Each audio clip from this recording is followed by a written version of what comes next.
Welcome to the Circle Investor Podcast. If this is your first time listening to the show, we talk about all things Central Indiana real estate, business, and beyond. If it's not your first time listening to the show, then welcome back. On today's episode, we talk about, and inflation is super high again, your life's going to be in shambles in a lot of different ways. It's a bloodbath all over again, and we almost need a crash to bring us back down to normal. Welcome to another episode of the Circle Investor Podcast, guys. We have an awesome guest for you today. Summer Hudson is here in the studio with us.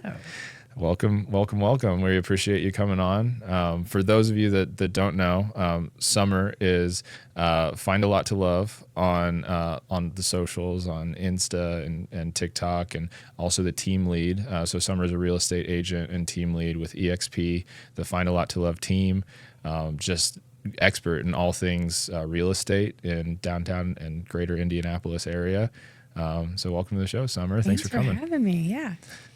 Yeah. Well, we're as I almost dropped my phone, we're very excited to have you here on the show with us, and we can kind of talk about just what are you getting into lately? How are transactions going? Oh man, it's been a good year.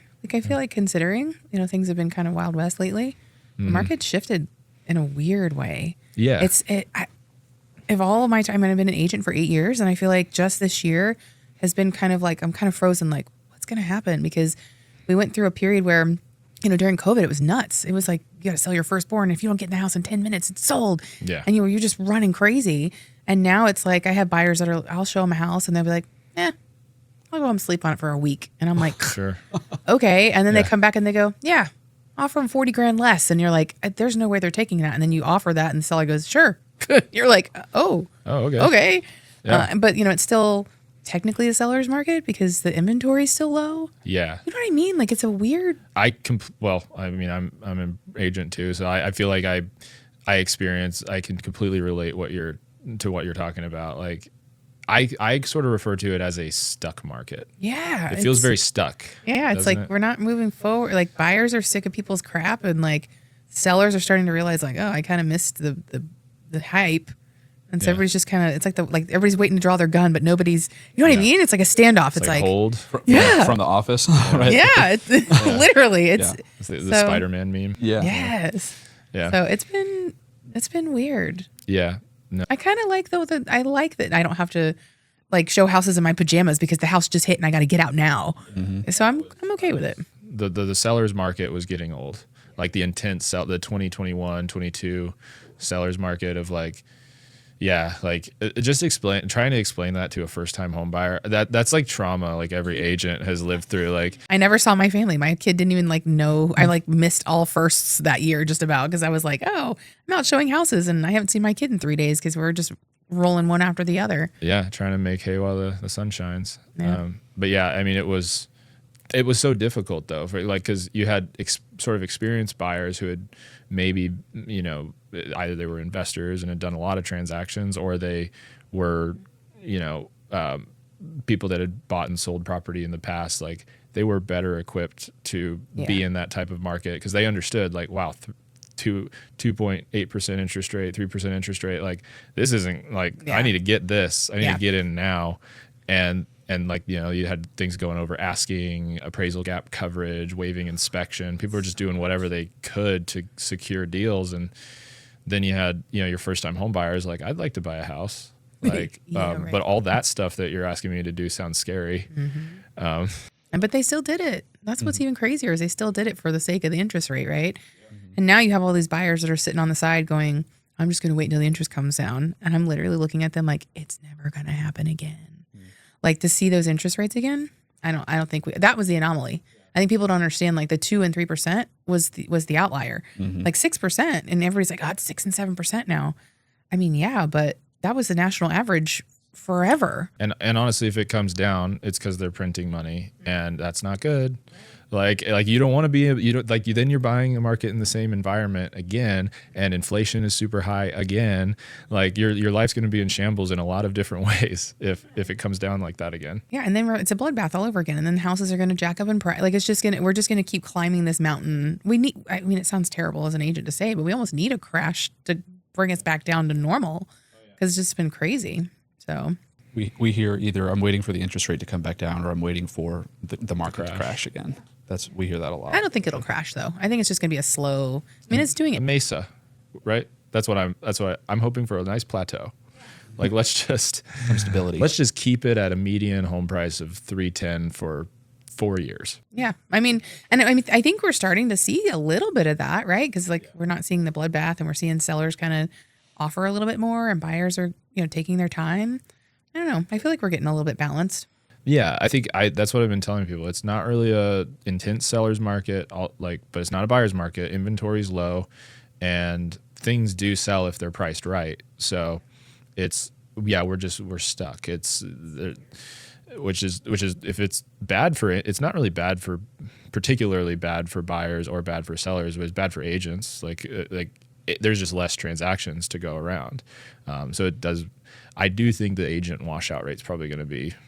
Yeah, because all those people jumped in. We had a huge influx of agents right when COVID, because there were just so many houses, and it was crazy. And I'm starting to see agents now that we actually have to negotiate, some of the terms because things are not as fevered. And the agent's like sending over offers. I'm like, what is this trash? And I realized like, oh, it's almost like a COVID baby, right? Like, oh, you're a COVID agent. You have no idea. I mean, yeah, that was true. It's like you didn't have to actually add as much value in your negotiating skills or your contract writing skills. Like it was just if you breathed, like there'd be a sale there. Yeah, and so now you got all these agents that wrote contracts that were basically just whatever. Yeah. Actually, now you have to think about it. Somebody would just help them. Yeah. Like the listing agent on the other side would be like, oh well, we got to fill in this blank. Mm-hmm. Yeah, I think you're right though. I think we're going to see a bunch of exodus. Yeah. Because I think we're gonna have to see people that are really good at what they do survive. Yeah, it's true. You got to find a way to add value. You got to figure out what your niche is and who you're here to help. And yeah, that's I think it's going to be very true. Yeah. So speaking of figuring out your niche, one thing that I liked and I pulled from your information and put it on here was that you're a unique and historic home specialist. So I would love to dive into a little bit about specifically what you do on a week to week. Yeah. So, I'm from Florida. So, fellow transplant here. Yeah. So yeah. And so, the houses here are so crazy different from the houses in Florida. Florida ranches, all kind of brick block. Yeah. Nothing crazy historic. Like there's just not. I mean, yeah, you get a little bit of that Palm Beach mid-century somewhere, but by and large, they're all very basic. Mm-hmm. So just hurricane proof. Literally, that's it. Like, it's like, can this withstand a gust of wind? Okay, cool. We've built it. And so when I moved here, when I was looking at moving here, I was like, oh my God, these houses are so cool. Like with all the Tudors, and there was so many different styles, the Victorians and the Queen Anne's and all of those. And I became fascinated because I hadn't seen anything like that. And so when I started real estate, I just naturally was already like, I wonder what that looks like on the inside. And so I would book a house, like I would just book to see it, just to kind of explore it. And then I realized like, oh, I bet other people would probably want to know if they don't have houses like this in their neighborhoods. Mm-hmm. And then it just kind of, I niched myself because I liked it. Mm-hmm. It wasn't something that was, like it brought me joy. And I was like, hopefully this brings somebody else joy. And that was the birth of what it is now. Mm-hmm. And so, and it is a very niche market. I mean, not everybody wants a historic house because they look at it and go, oh my God, I'm going to have to fix that. But I think there's a joy in that, like keeping the historic charm to things, because now everything's mass production, built out of plywood, and you hope that if the wind blows that it stays up. Well, yeah, and having that connection to the past, having that connection to history there is something really beautiful about it. And I'm sure in your world you've probably heard the term like respectful renovation. Yes, or that kind of. And we work with so many real estate investors on the property management side, and a lot of them haven't heard that term. Like if you rip it out and turn it millennial gray, so help me God, I'll find you. Like I was just thinking about millennial gray when you were saying that. I may be guilty. Yeah, I mean, I haven't done agreeable gray. To be fair, but I have done some repos gray, which is it's in that family. Yeah, I'm starting to. Well, I actually did a flip. Assisted with a flip with an investor. Mm-hmm. And I was like, I'm begging you, please let me, I will send you whatever price material you want, but let me just pick the hues and the colors. And it ended up in the New York Times. Wow. That's awesome. So it was a flip over off of Rule, and somebody was just flipping through from the New York Times looking for like historic homes that hadn't been gutted, but still you could tell they were flipped. And so I sent it to the seller, and I was like, "Look at that!" I was like, "It's perfect." So yeah, and it sold. You know what I mean? Like it went viral, not viral, but you know what I mean. It got attention because it wasn't. Yeah. So Well, and it speaks volumes to like, hey, if there's probably like a phrase in there, like if everything's gray, it's not that, or like you can stand out, you know. It's like, so like having that, like, just letting something be unique. like we painted the walls like green, and like we did all different color schemes in there, and then people just liked it because it wasn't. I think a lot of people don't trust their own taste. Yeah, and that's where the gray stuff comes from, because it's like, okay, well, this is it's the industry creates it, because it's like, this is one size fits all. We can, investors can kind of be protected from themselves a little bit, because it's the other side of that coin is somebody's like, well, yeah, I'm going to pick colors, and then they do everything hot pink, and it's nobody wants it. They don't do it in a tasteful, artistic way. Not everybody was a born artist. That's true. That's true. Well, in the 60s and 70s, it was like avocado green, right? Like that was a hot thing for a while. And that Pepto-Bismol pink, too. Like, and that's still, that kind of comes back a little bit. Yeah, I love it. Don't touch it. Like, keep it Pepto-Bismol pink forever. Yeah. No, I see, and I love seeing that, and it is one of those things where I try to convey that to investors a little bit. Like, it's that side of real estate that doesn't fit into a spreadsheet very well. So it can be very difficult to kind of like help somebody who's very analytical, numbers oriented, understand like, hey, like, do you want somebody, like, there actually is a payoff if somebody feels something when they walk through your property. Well, and the thing is, I have a whole list of buyers that are off to the side that are just waiting for that one unique. They don't have to move. They want to move if the right thing hits.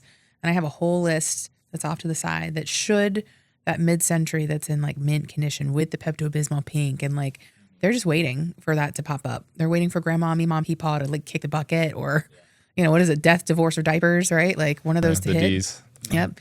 And so, and they would pay big dollars for that. And I always tell investors when I do have them come through, like, look, don't gut that. Like, I promise you I can find somebody that will love that, and that will actually save you money because you're not ripping it out. So I know that was a long-winded question, or a long-winded answer to your question. It means it was a good question. It was a good question. Yeah. No, I don't even know if I answered it, actually, now I think about it. No, you did. Well, we're historic homes. But yeah, the big one that gets me with that is, and again, I've been guilty of, because you see the numbers of it, and it's like, yes, it's easy. There are hardwoods there that we could refinish, but it's cheaper to just throw some LVP on top of them. There are the trim and the baseboards are, it's all beautiful. But it's in bad shape. We could refinish it, or we can paint it semi-gloss white. Mm-hmm. And that's a big one. Almost more to me than the agreeable gray is like all of the custom woodwork that, they just paint over 900 times. Yep, just paint it. And don't get me started on painted staircases. My God, same. Same. I'm like, no, please don't. Yeah. Leave it alone. Yeah, I feel like, well, and again, it's like, at one point I'm still throwing around the idea of trying to find a builder to do like a mid-century set of houses and like just do an authentic, like go back. Like, why don't we go back to where we had sunken living rooms and character and like wood in places that, but again, it comes down to the cost of goods. And finding a builder who is willing to like pay a little bit more for this instead of going the LVP route, right? Like, can we put hardwood floors back in? Can we do this? Make it special. Yeah. And then it's like, okay, well then are we talking now $1 million mid-century? So it's hard. Right? People are afraid because what you're doing is you're making it's almost a work of art more than it is just like, it's a combination of real estate value and artistic value, which is, it's difficult to price that, right? And that's been we've got all this like momentum going, and then we hit the point where it's like, okay, well, who's going to buy this if we do it? And it's like, who's going to see the vision? And then I look at my list of all these people who are like waiting on the sidelines for something original, and I'm like, it could work. Well, it's like you got to go to those people and say, okay, guys, put your money where your mouth is. Yeah. Okay. Yeah. Like there's some economics here that like if we want this, we gotta, we gotta be willing to pay for it. Yeah. Because somebody's time is going to be involved in, creating that special kind of value. Yeah. There actually, you made me think of it. I don't know if you saw I posted something on my Instagram just pulling up to the house, and there was like we mentioned like 21, 22. I hadn't seen anything like this since like 2022, but it's like a house on the end of the cul-de-sac, and this whole long cul-de-sac was full of cars for this listing. I was like, I haven't seen this. Is like back to the days of now. The agent was smart, had his finger on the scale a little bit because they stacked showings. So it was like the agent had to be present, and I think it was like showings on like Wednesdays and Fridays or something. For just a couple hours. It was like it was only open houses. Yeah. It was an estate sale of like this, property in like I can't remember the exact name of the neighborhood, but it was one of those exclusive neighborhoods near Spring Mill. Oh yeah. Like yep.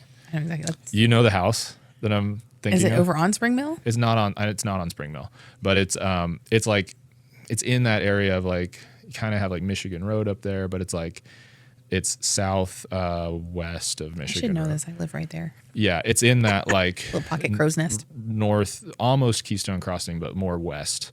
But anyway, we did this showing. I had a client that was interested in it, and it was like a distressed property for I don't know. I think they were asking for 400 or 450, but comps in the neighborhood like 600 to 800 all day. But distressed property, like, the person who passed away, and I mean, walking this property, two sunken living rooms. Yeah, I think I know which one you're talking about. And of course, you're like, is it distressed, or you just think it's old? Like, there's no photos of the inside.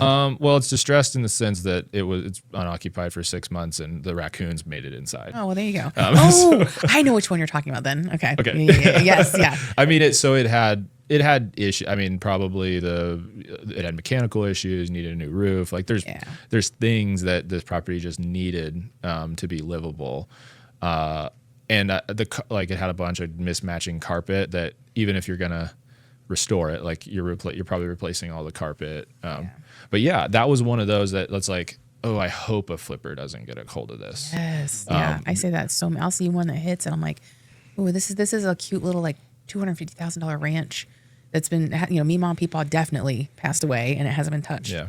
And I'm like, so help me God, if an investor gets in there and tears that up, And I should be careful on here because this is a podcast geared towards investors. I know, but you know what I mean? Like, pull the soul out of it, because I do think there is value, kind of like what you're saying. Like, people want to feel when they walk into a house.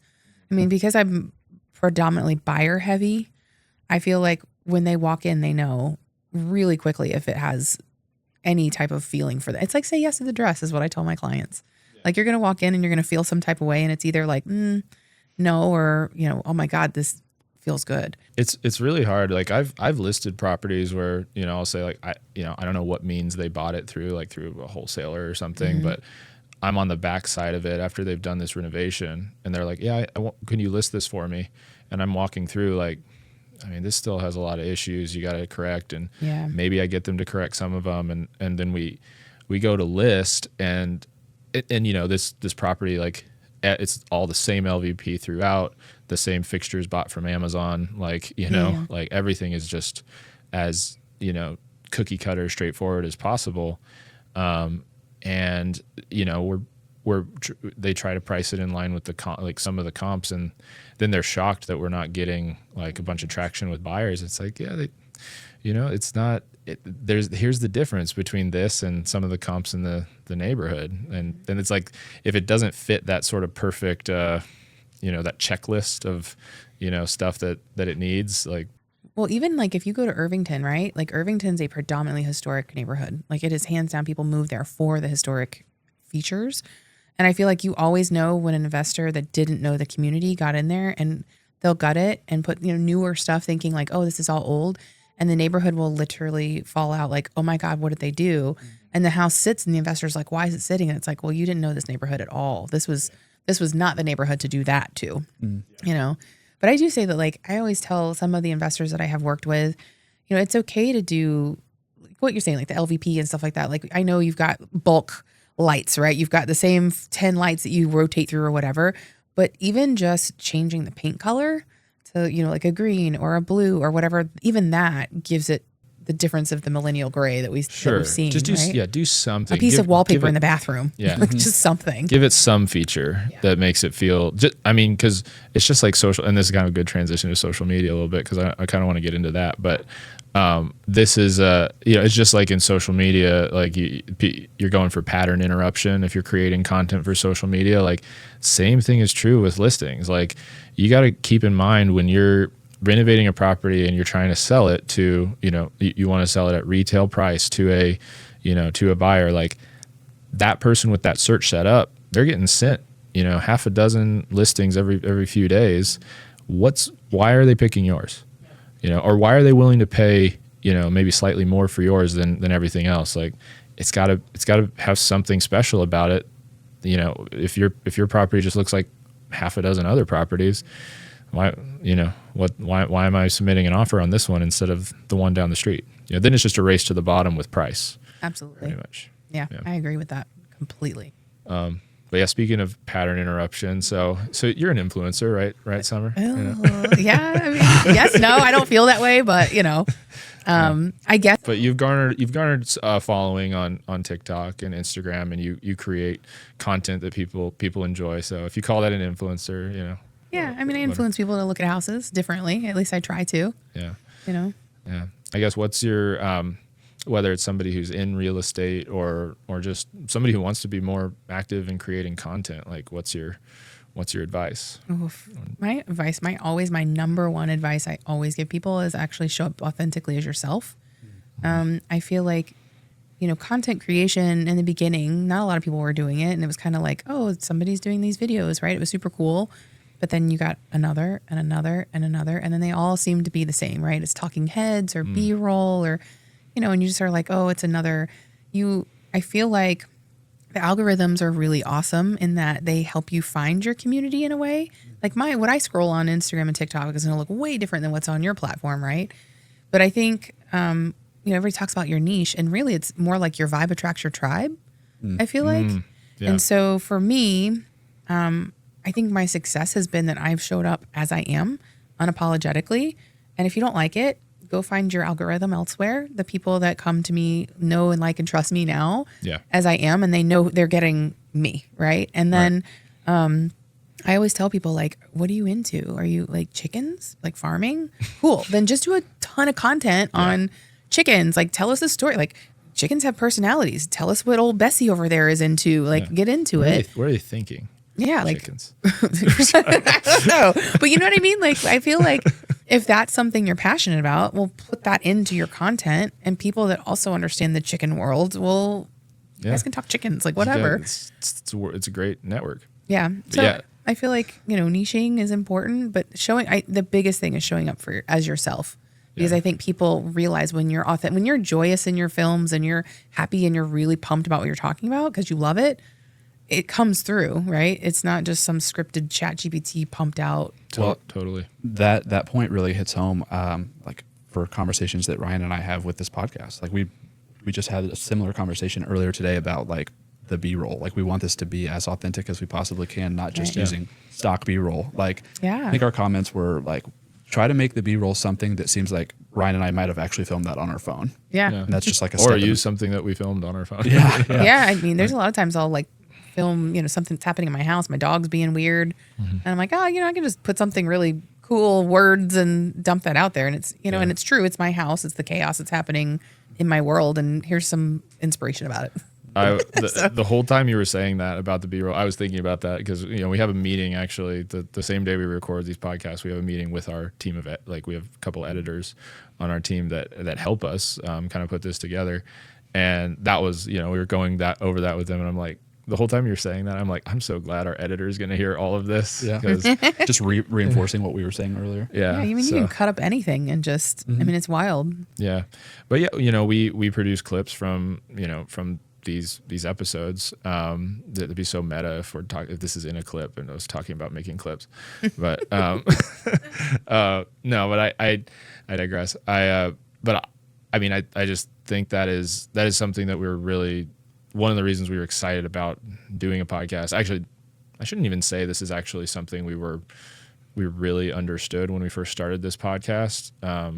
We just wanted to talk to cool people in real estate, but one of the great results from it is I love this medium because I've been kind of creating content on social media for a while, and it can be such a challenge to be like, I want to make a video about this. And then like, okay, when am I going to do that? Okay, I'm going to set up my tripod. I'm going to go, like, I'm going to go make this video, and 3, 2, 1, go. And like, I'm going to make this video, and and then the video ends up feeling like you were doing that. And then that, to your point, like, it makes it very, very hard to come across as authentic because you don't feel authentic when you're doing that. Even if it's something like, I authentically want to share this, like, it still doesn't count. It doesn't count if you don't really feel authentic, and and that's what's been so great about this podcast is because, even if, you start, and that's my advice for anybody who's trying to, like, if you have a way to, like, kind of start recording a podcast or something, like, do it. Cause it's like, it gives you you get to get into this conversation mode. And it's really, I mean, already on this episode, like the stuff we've talked about, like, I feel like there's 5 Instagram reels there. We could have, splice it up into a million different ways. Yeah. Yeah. Well, the thing is too, like, for me, which I think is the anomaly for some people when they're asking me questions about social media, I don't record and then dump it into another platform to cut it and splice it and edit and then go back in and dump it somewhere else. I record in real time and I just hit stop, go, stop, go, stop, go. And then if there's a mistake in it, too bad. Yeah. You're going to get it. You're getting it. Yeah, you're going to get it because, I mean, again, it's the mistakes make me human. I'll never forget the lesson I learned. I was in a historic house that the bathroom had this really cool, like, flamingo thing happening, like, in the tile, and it was beautiful. And I was like, oh my God, that's gorgeous. That penguin's gorgeous. I don't know where penguin came from. My brain just said it. Yeah. And I didn't even catch myself and I didn't go back and watch the video because I knew it was all like, oh, it is what it is. And I posted it. Like 4,000 comments later, it's not a penguin, it's a flamingo. And I'm like, know what a flamingo is? Yeah. And they, like, laid into me, but it was like one of my highest of them. You're just like, thanks for the engagement. I appreciate that hate rocket ship. Yeah. I was like, oh my God. And then I realized, like, I'm never going to edit out a mistake again. 100. Well, and I've actually seen some creators I follow, like, it's like rage bait, and it's obvious, it's rage baiting. Yeah. But they'll just obviously, like, mess up words because they're just trying to bait those, like, comments. Yeah. And they people can't help themselves. They have to say something. They just can't, like, take a mistake and let it go. They've got to tell you, like, you said that wrong. And it's like, have you seen the websites you should know, guys? Like, number 100 of websites you should know. And he pulls out all these, like, niche websites of, like, where there's, like, internet tools and stuff, like, you can use. Like, he's the one who taught me, like, there's a if there's a thing you can do with your email address, at gmail.com, you can do, when you enter your email address on websites, you can put, like, so let's say it's like Summer, I don't know if this is your email, but hope it's not. Or I don't know if you want to give your email, but so let's say it's Summer Hudson at gmail.com. You could put like target I can't remember exactly. Look it up. But it's like Summer Hudson at target.gmail.com. You could do that. And then it's like, if you're entering that on Target, it's like a way you can track if they sell your stuff. Yes. So I actually have a client that when I was writing a contract from him, I was like, what's your email? I can send the purchase agreement to. And he was like, what was the email? It was something along the lines of, this is my spam folder at gmail.com or something like that. And I was like, right. So yeah, he has, like, one of them but what's cool is, like, you could do different ones if you want. So you could actually, if you wanted to, like, I feel like I haven't done it because it's just going to show me something that I already know, which is all of these corporations just sell your data. But yeah, you could see exactly who is selling your data to who. I'd probably be really mad. Yeah, I know. It's like, I don't know if I don't want that knowledge, maybe. But that guy came to mind because he will be like, if you're, he'll pronounce things like, he'll be like going to, like Walmart, or like he'll just say words, like, wrong, just to, like, so angry. Yeah. They're so angry about the stupidest stuff. And you're like, okay. But I mean, again, it's engagement. So It's engagement. Yeah. when people are nasty on my comments, I always comment like, thanks for the algorithm boost. I appreciate that. Appreciate that. Yeah. Thanks for juicing it. Early on, I almost got caught in those scenarios where I was like rage commenting and then I like paused, like, wait a second. This is exactly helping. what. Yeah. Yeah. So now anytime I see someone just adding fuel to the fire, I'm just like, these people don't know that they're being played. Oh, see, I give them a nudge.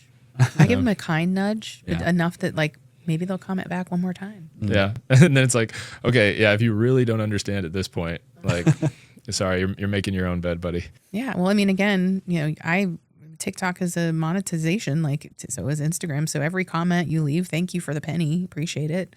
So if I comment and that makes you rage even more, so I've gotten to where now, I used to have content creators that were like, oh, I delete nasty comments and I delete, people that are angry. And I initially had started that, but I got to the point where I was like, no, let those people shine and let people see their behaviors. See them in all their glory. Yeah. And then if I happen to comment back, yeah, I'm always like, really? You're an adult.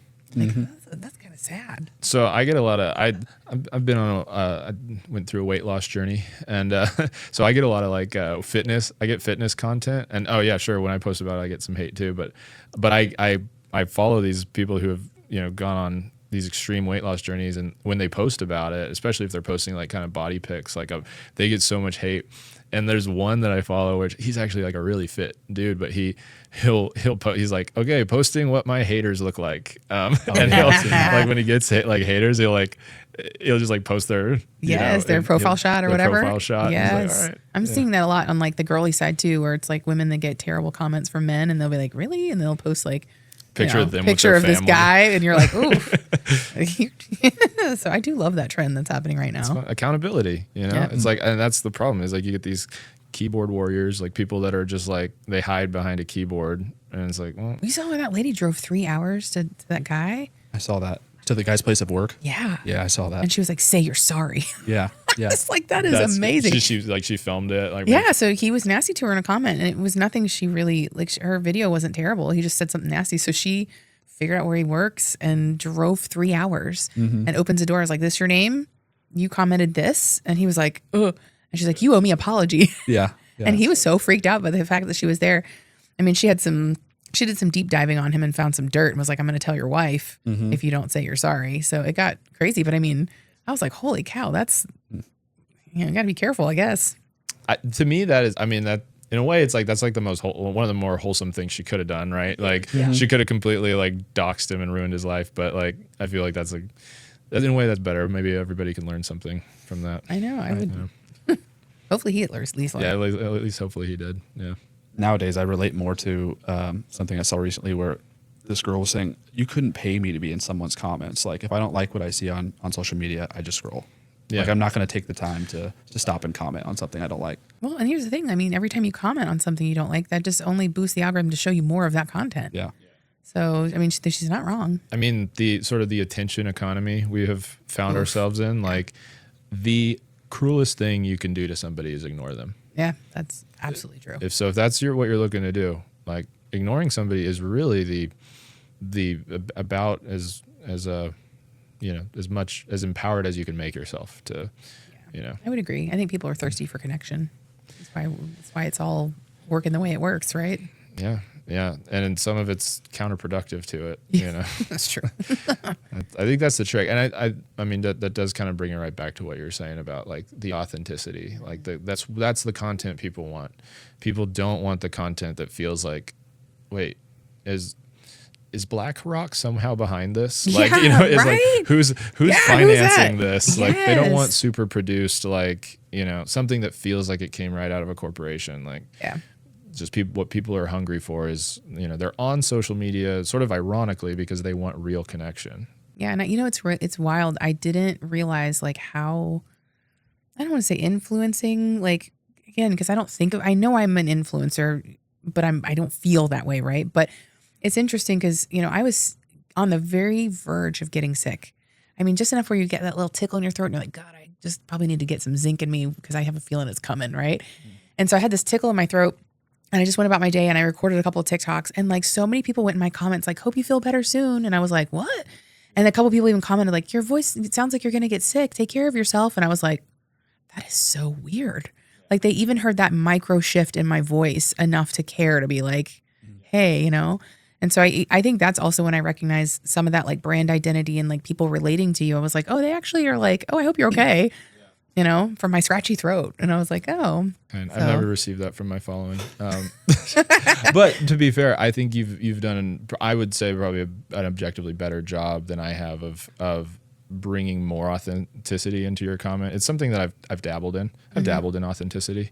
I've seen some of the stuff that you've put out that's like pretty authentic. I mean, your family background and like. Yeah. Well, I'm trying to, I'm making an intentional effort to do more of that because I really feel like everything you're saying. But I feel like that's something I'm kind of trying to build. I always like, it's funny because my wife and I will compare notes. Like I'm just because we put more work into my content and stuff. It's I'm the one between my wife and I with like the bigger following, but she posts a story and she's got like hundreds of like messages, or not hundreds, but like she'll get like dozens of messages, and the engagement is like, and I'll post a story and it's like, you know, I'll get like, you know, 1 like from my mom, and it's like all right, it's like, but it's like none of my 20,000 followers or care. No, that's fine. Yeah. All right, guys. Yeah, it's weird what people gravitate to. You know, I'll have a video, and I don't know that there's a science behind algorithms either. I almost feel like it's just a crapshoot because I've stopped caring. People are always, you know, I have a real estate group that I'm in that's content creators, right? Some of them are in California. They're all from all over. And they're always talking about like, okay, did you check what your algorithm's doing? You know, what time are you posting? And I'm like, I don't keep track of that at all. I don't care. It's going to do good. It's going to do good. If it's going to do bad, it's going to do bad. Like the only thing I worry about is like I post it before people go to work because I know they're doom scrolling while they're on the toilet probably in the morning. And then I post again at night when I know they're probably home from work and laying in bed just checking out. I mean, that's it. I don't check to see if like a certain song is trending, and it's too much craziness. Who knows? I mean, and that stuff can like, it can just consume you because there's so much of it. And I agree with you. Like, I think it's been shifted and changed so much that like, is there even any science to it anymore? Like that we can actually, you know, measure how to do it. I was actually, so, you know, my wife, Lindsay, helps me with my content a lot. And I was having this conversation with her, like, you know, you hear people like they'll say like, hey, this is how I grew a following because I just started posting like 2 or 3 times a day.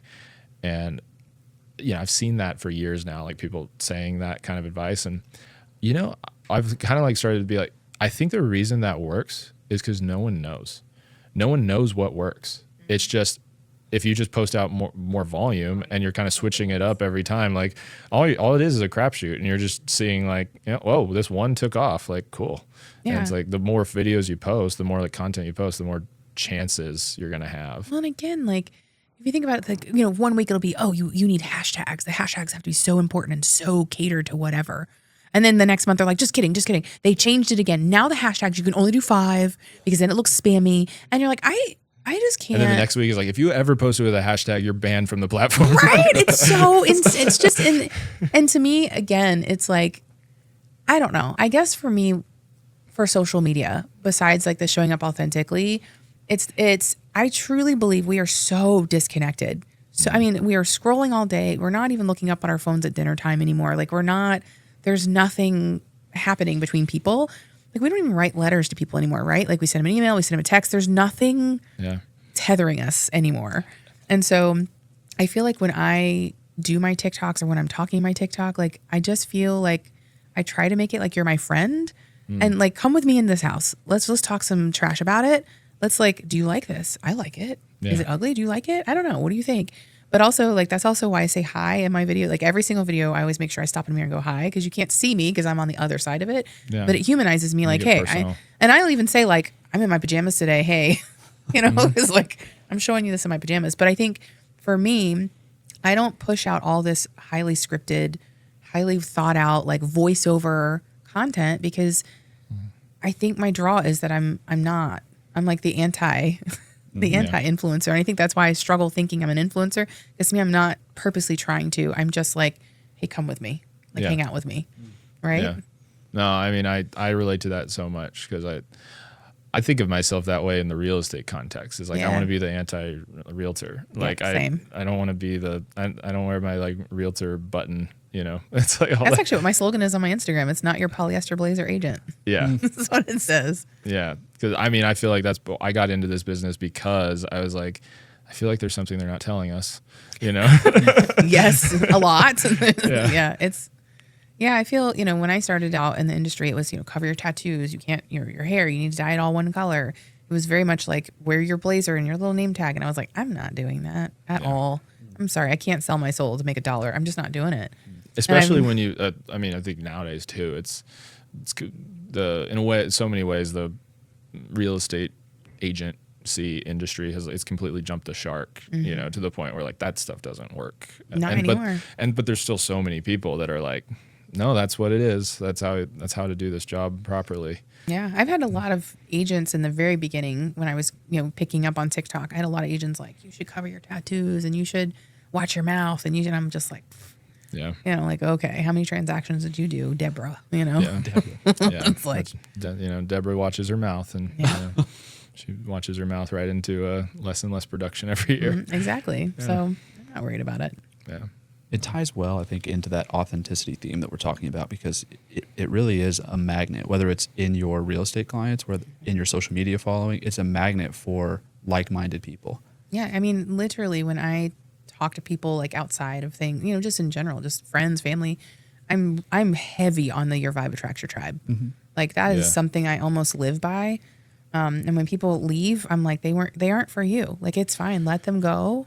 Yeah. And don't be mad about it. Like, the universe is doing you a favor. Mm-hmm. So I completely agree. I'm actually glad you said that again, because I wanted to, when you brought it up the first time, I was thinking, recently, again, kind of a conversation. I've had many versions of this conversation with my wife over the years with social media. Like, I mean, I'm not a super like political person. I have political thoughts, right?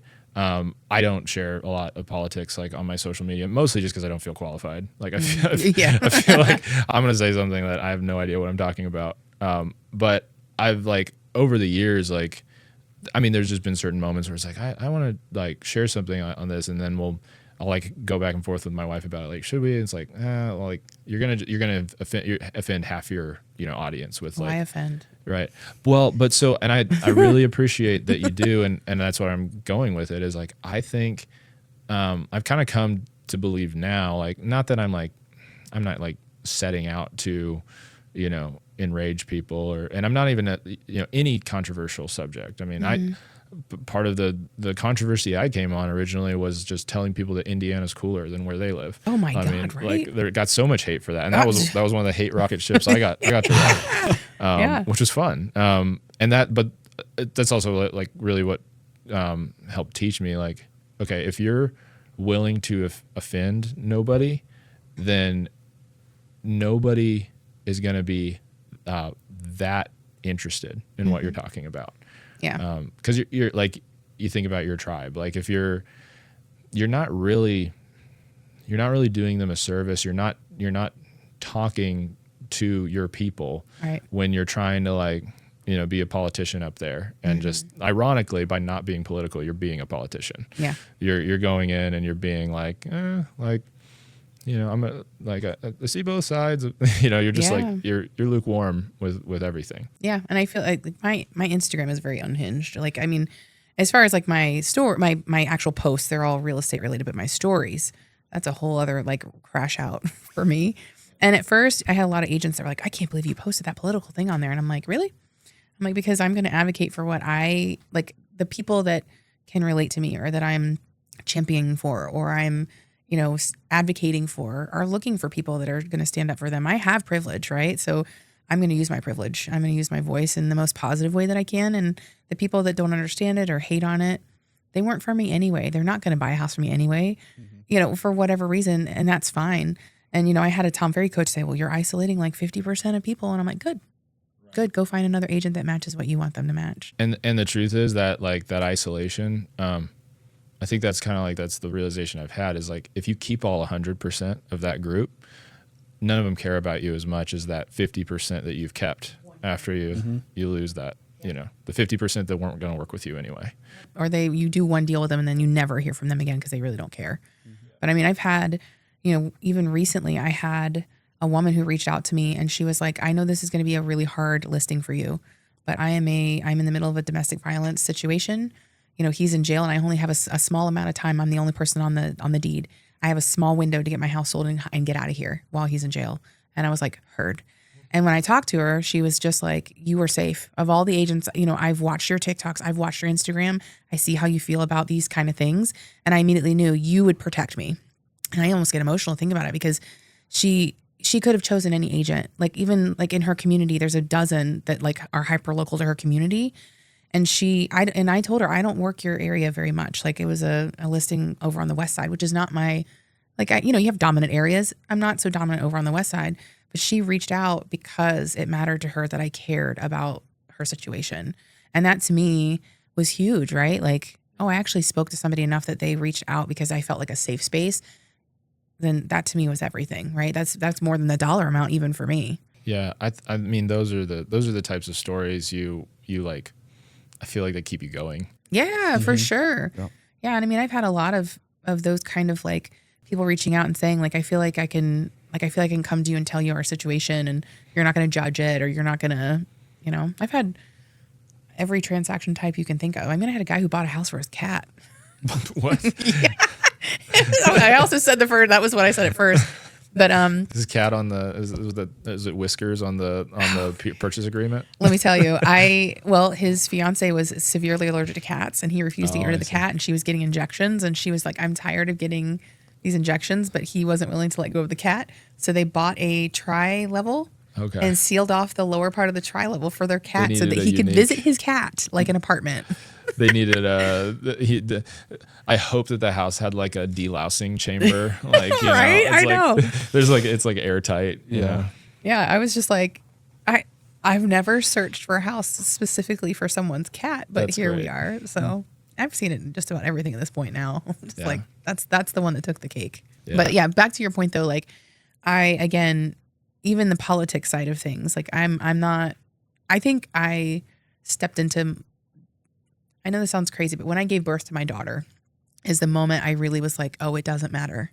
Like everything I thought, all the judgment, all the self-judgment, all the like fear of like, what are they going to think? I'm telling you, when you are naked in front of God and everyone and giving birth, like there's just something that breaks in your brain that you're like, I don't care. Like this is all meaningless. And really, and then you become a parent and you're just like filled with so much joy and you want them to find joy and be happy with who they are. And I can't teach her that if I'm not living or walking that. And so I think that was when I really was like, no, you know what? My hair tattoos, my political affiliations, all that, I'm just going to shine. And the people that feel safe will come this way. There's something about having a kid too. Like we have a 3-year-old at home that is like, you realize like I have to set an example for this person.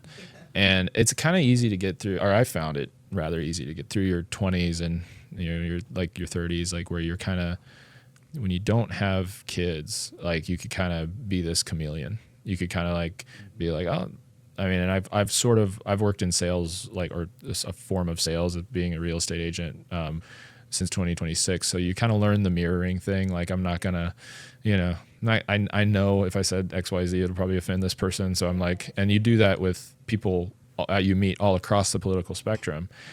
That gets so much more challenging to do when you have a kid because you're like, I don't think I want to model that for my kid. I want to one, like there's certain principles I want my son to have, and so it's like it becomes very hard to be like apolitical at that point because you're like, huh, like, well, especially with my daughter, right? Like, and kids, man, they'll push you to that point where you're like, oh my God, because I always tell myself, I want my daughter to be a strong, independent woman, right? Like I want her to stand in herself.